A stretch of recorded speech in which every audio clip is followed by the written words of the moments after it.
Di banyak budaya, tidur bareng sebelum menikah itu dianggap tabu. Hal itu tentunya sangat dilarang dan dianggap melakukan seks bebas. Tapi di satu sudut dunia ini, justru dianjurkan, bahkan disiapkan fasilitasnya. Lah, kok bisa? Penasaran? Yuk, kita ngobrolin tentang suku Kreung di Kamboja yang punya tradisi unik. Mencoba pria dulu, baru nikah. Jadi jangan skip video ini agar kamu tahu tentang keunikan yang mungkin belum kamu tahu. Dan jangan lupa support channel ini dengan like dan subscribe ya. So, langsung ke test drive-nya.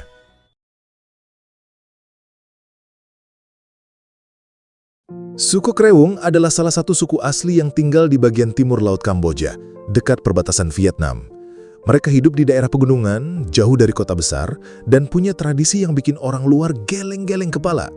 Di suku ini, anak perempuan gak buru-buru nikah sama pria yang baru ditemui. Mereka malah punya kesempatan untuk mengetes dulu apakah calon pasangan ini cocok buat jadi suami. Nah, di sini uniknya.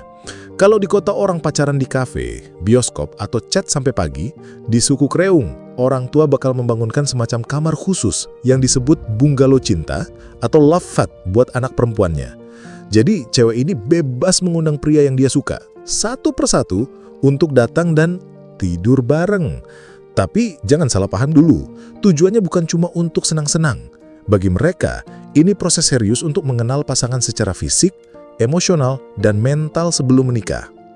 Konsepnya simpel, kalau nggak cocok sama satu pria, ya udah, besok coba sama yang lain. Kedengarannya kayak aplikasi dating zaman sekarang, tapi versi offline dan full fasilitas.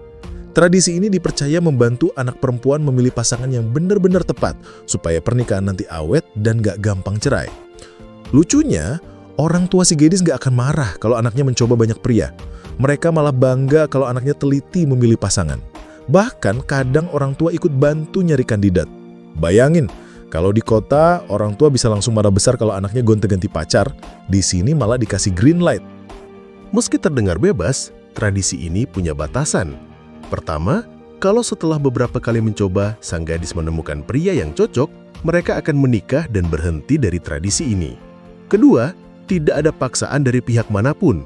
Semua murni kesepakatan dua orang dewasa. Ketiga, dan yang paling penting, semua dilakukan dalam kerangka adat dan norma mereka, bukan gaya hidup bebas ala kota besar. Bagi banyak orang yang di luar suku Kreung, tradisi ini dianggap kontroversial.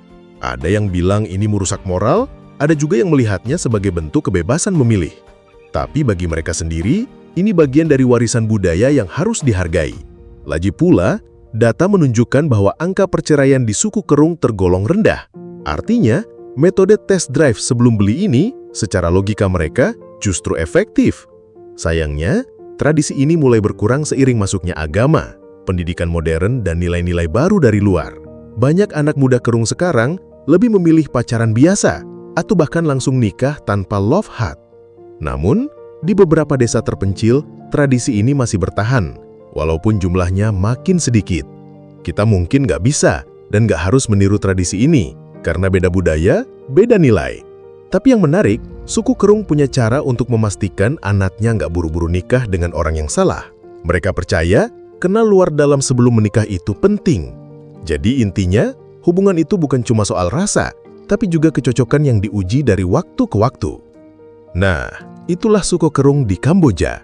Tradisinya mungkin bikin dahi berkerut, tapi bagi mereka, ini cara menjaga masa depan rumah tangga.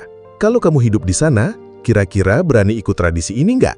Tulis jawabannya di kolom komentar dan jangan lupa like, share, dan subscribe buat konten unik lainnya di Ricardo Project. Sampai jumpa di cerita berikutnya.